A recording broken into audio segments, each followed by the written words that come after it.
आज हम exercise 5C का क्वेश्चन नंबर 5 ए और बी दो सवाल लगाने वाले हैं, जिसमें से पहले सवाल में पूछा गया है 100 से 200 के बीच विषम संख्याओं का योगफल। मतलब 100 से और 200 के बीच में सबसे पहले हमको ये ज्ञात करना पड़ेगा कि इसमें विषम संख्याएं कितनी है, उसके बाद हम ये ज्ञात करेंगे इनका योगफल कितना आता है। सेम इसी तरह पांचवें का 20 सवाल है, 100 से 200 के बीच सम संख्याओं का योगफल ज्ञात करो। इसमें क्या करना है, सेम यही करना है, पर इसमें क्या था, विषम, इसमें सम संख्याएं। सबसे पहले हम पांचवें का ए पार्ट लगाना स्टार्ट करते हैं। सबसे पहले इसको देखिए, पांचवें का ये पांचवें का ए पार्ट, इसको हम कैसे लगाएंगे, देखिए 100 से 200 के बीच जो हमारी विषम संख्याएं होंगी, जो हमारी विषम संख्याएं होंगी वो क्या होंगी। सबसे पहले तो वो देखिए, अगर 100 इसके बाद जस्ट 101 तो वो हमारी विषम संख्या हो गई पहली। 100 के जस्ट बाद 101 हमारी पहली विषम संख्या हो गई। इसके बाद 102 सम है तो 103। इसके बाद अब आगे 103 के बाद 104 सम होगी 105। इस तरह से श्रेणी को आगे बढ़ाते रहोगे तो यहाँ पे 200 कैसे हमारी सम, 200 से पहले आओ 199, 199 हमारी विषम संख्या है। तो हमारी श्रेणी क्या प्राप्त हुई, जो नई श्रेणी प्राप्त हुई हमको, तो वो ये प्राप्त हुई 101, 103, 105 डॉट डॉट 199 तक, है ना। हमारी श्रेणी प्राप्त हो गई हमको 101, 103, 105, 199 तक। तो हमको 101 से लेके 199 के बीच में जितनी भी हमारी विषम संख्या है उनका योगफल ज्ञात करना है। कैसे ज्ञात करेंगे, सबसे पहले इसमें हमको चाहिए क्या क्या, सबसे पहले वो देखिए। इसमें देखिए, माना कि प्रथम पद को हम किससे दर्शाते हैं समांतर श्रेणी में, ए से। तो हमारा ए बराबर क्या हो जाएगा, पहला पद देखो 101, कितना हो गया 101। इसमें सर्वांतर कितना होगा हमारा, इसमें हमारा सर्वांतर डी बराबर ये कितना हो जाएगा A2 minus A1। A2 minus A1 करोगे तो A2 कितना है 103, A1 101। तो देखिए यहाँ पर माइनस करो, 103 माइनस 101, 103 में से 101 घटाओगे तो ये बचेगा 2। तो हमारा डी निकल कर आ गया 2। देखो हमको डी ज्ञात हो गया, ए ज्ञात हो गया। तो अब हम क्या निकालेंगे, हमारे पास एल, ये क्या होता है एल, ये होता है ए। तो हमको ए मालूम है, एल मालूम है। तो अब हम क्या निकालेंगे, एनवा पद। देखो 101 से लेके 199 के बीच में हमारे ये टोटल टर्म्स कितने हैं, हमारे पद कितने हैं। देखो एनवा पद का फॉर्मूला, एनवा पद ये क्या होता है, एनवा पद a plus n minus 1 into d. यहाँ पर हम इसको एल भी रख सकते हैं, एल की वैल्यू, है ना। तो एल क्या रखेंगे, देखो यहाँ पर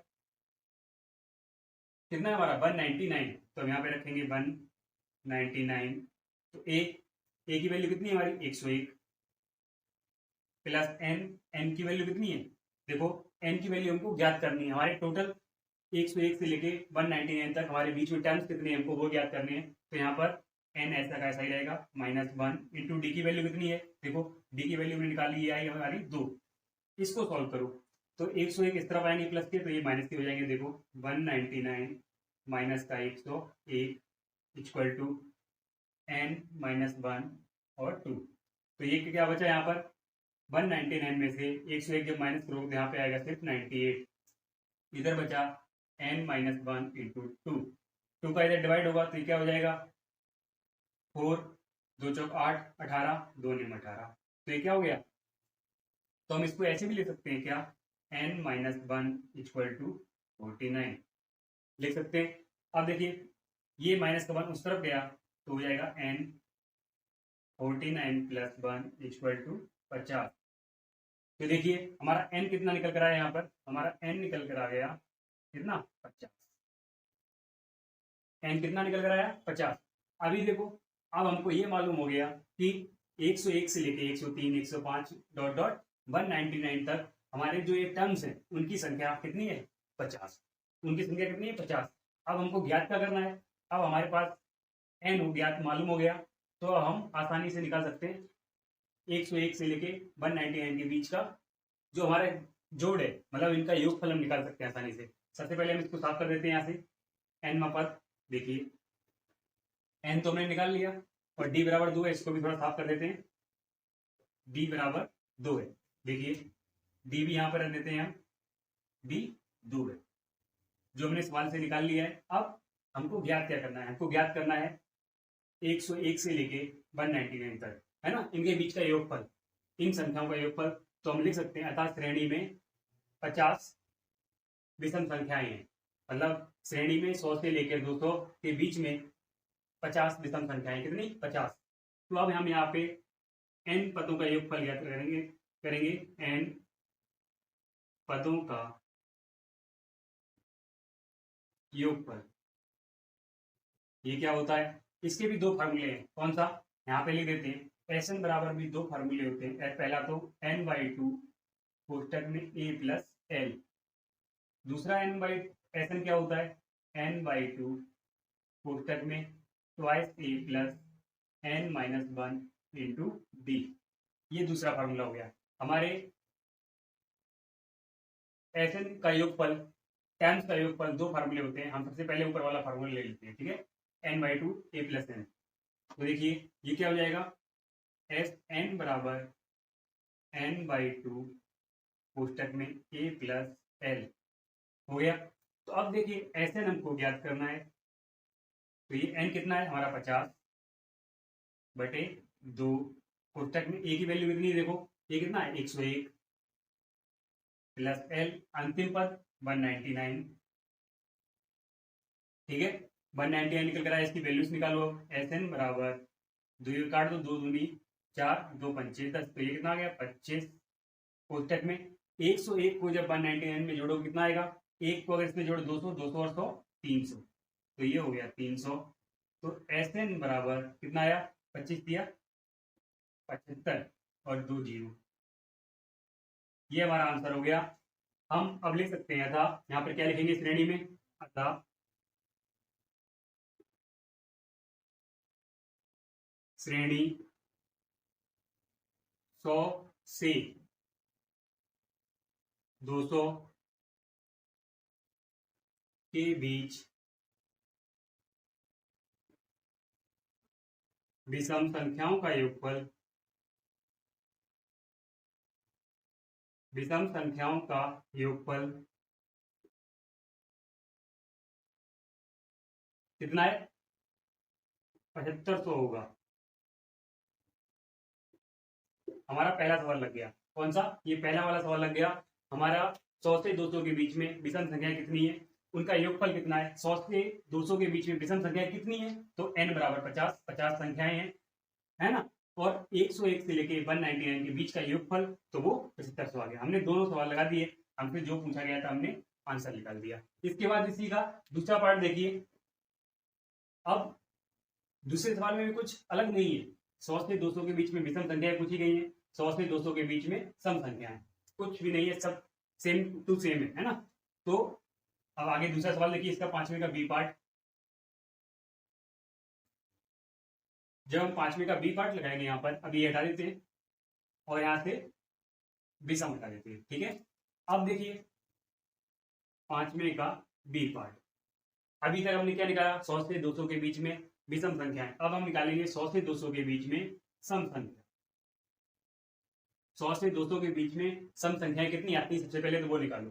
तो देखो 100 के जस्ट बाद 101 विषम है, इसके बाद 101 के बाद 102 ये सम होती है, 103 विषम है, 104 सम संख्या है, कोमा इसी तरह 105, 106, 105 विषम है, 106 सम संख्या है, डॉट डॉट डॉट। 200 से पहले 199, 199 से विषम संख्या, 199 से पहले 198, एक ये हमारी सम संख्या हो गई। हमारी श्रेणी बनकर तैयार हुई ये 102, 104, 106 डॉट डॉट डॉट 198 तक। सबसे पहले हम इसी सवाल को पहले सवाल की तरह लगाएंगे।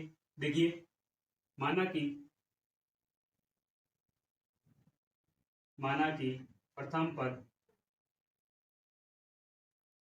a बराबर कितना है 102, प्रथम पद कितना आया 102। अब हम क्या निकालेंगे इसमें सर्वांतर, अब इसमें निकालेंगे हम सर्वांतर डी बराबर, तो डी बराबर क्या होता है, बार बार इसलिए हम फॉर्मूला लिखते हैं जिससे कि आपको आसानी से याद हो सके। A2 minus A1 equal to, A2 कितना है 104 माइनस A1, ये A1 होगा, ये A2 होगा, तो ये कितना हो गया 104 माइनस 102, तो ये कितना आ गया सिर्फ 2, तो डी की वैल्यू हमारी कितनी आ गई 2 आ गई। अब इसके बाद हमको A मालूम हो गया, D मालूम हो गया, तो हम क्या निकालेंगे, ये हमारा L है, तो देखिए n पद, n पद, इसका फार्मूला क्या होता है, इसका फार्मूला होता है a plus n minus one into d. इससे पहले सवाल में हमने ये फार्मूला लगाया का यूज किया था। तो देखिए एन पद कितना हो गया, ये एल बराबर 198, ये हो गया 198, ए कितना है हमारा 102 प्लस एन माइनस वन, और डी कितना है हमने निकाला था 2 का मल्टीप्लाई हो गया। अब इसको सॉल्व करो तो 102 इस तरफ आएंगे, 198 minus 102 equal to n minus one into two, तो 198 में से 102 जब माइनस करोगे तो सीधा सीधा दिख रहा है, यहाँ पर आ जाएगा 96, ये बचा n minus one into to, ये 2 से इधर डिवाइड करो, 2 चौक 8, कितना आया 8, यहाँ पे 1 बचा 16, 2 अट्ठे 16, तो ये आ गया n minus one equal to 48 हो गया। तो n बराबर हमारा निकल कर आ गया, n माइनस का 1 उस तरफ जाएगा तो प्लस का हो जाएगा, तो प्लस का 49। तो देखो हमारा a हमको मालूम हो गया, d मालूम हो गया, तो n हमारा कितना निकल कर आया 49। अभी हमको ये मालूम हो गया कि 102 से लेके 198 के बीच में सम संख्याएं कितनी होंगी, तो हम बोल सकते हैं 49 होंगी, मतलब सम संख्याएं कितनी होंगी 49। अब हम निकालेंगे 49 संख्याओं का योगफल, है ना। सबसे पहले इसको साफ कर देते हैं इधर से। देखिए डी मालूम हो गया, एन मालूम हो गया, डी हमारा कितना निकल कर आया 2, एन कितना निकल कर आया 49। फार्मूला ये यूज कर रहे हैं दोनों, तो देखिए अब क्या लगाएंगे इसमें, एस एन बराबर वही फार्मूला यूज करते हैं पहला वाला, एन बाई टू कोष्टक में ए प्लस एल, है ना, ए प्लस एल।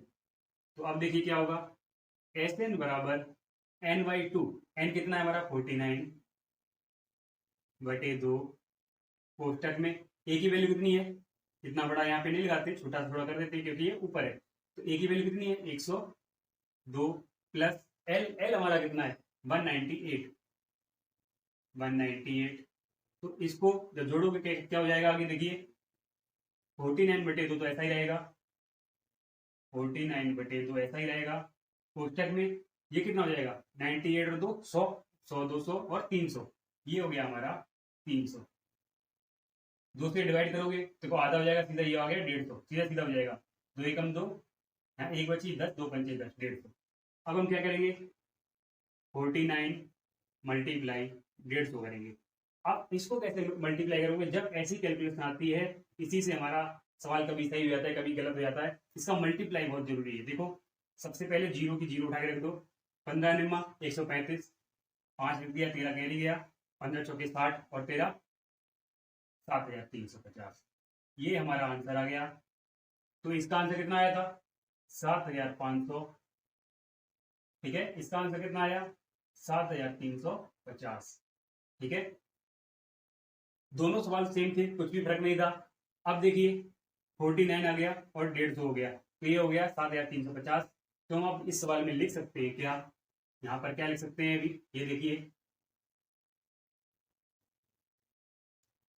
7350, ठीक है। अब हम लिख सकते हैं यहाँ पर, अतः 100 से 200 के बीच, 100 से 200 के बीच सम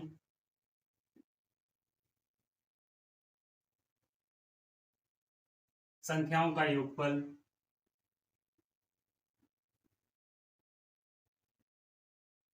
सम संख्याओं का योगफल 7350 होगा, ठीक है। हमारे दोनों सवाल लग चुके हैं, दोनों सवाल में से कुछ भी नहीं था, सिर्फ आप सवाल को समझिए और फॉर्मूले का यूज कीजिए। इसमें हमारे ज्यादा फॉर्मूले यूज नहीं होते हैं। SN बराबर n/2 a plus L, SN बराबर n/2 twice a plus n-1 into D. सिर्फ इन दो फार्मूले का यूज हुआ और हमने क्या यूज किया था, n पर a plus n-1 into D. हमने सिर्फ दो फार्मूले का यूज किया और सर्वांतर का यूज किया था।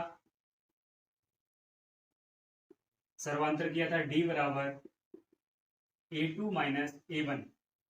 a2 माइनस a1 ना करके आप ऐसा भी कर सकते हो, क्या कर सकते हो कि जैसे कि मान लो हमारी कोई श्रेणी दी गई है, कोई दूसरी भी 2 4 6 8 10 डॉट डॉट डॉट 1000 तक, तो आप d का मान निकालने के लिए किसी भी पद पे उंगली रखो, किसी भी पद पे, इस पे या इस पे कहीं भी, तो d बराबर होता है माइनस उससे पहले वाला पद। d निकालना, इससे माइनस इससे वाला पद। देखो 10 में से 8 माइनस करो 2, 8 में से 6 माइनस करोगे 2, 6 में से 4 माइनस किया 2, 4 में से 2 माइनस किया 2। समांतर श्रेणी का मतलब यही होता है समान अंतर। हर टर्म में आपका समान अंतर आना चाहिए, अंतर जो डिफरेंस है वो हमेशा सेम आना चाहिए, तभी वो आपकी समांतर श्रेणी कहलाती है, वरना वो समांतर श्रेणी नहीं होती है। ठीक है, आज का अपना क्लास यहाँ पे खत्म होती है। आज की क्लास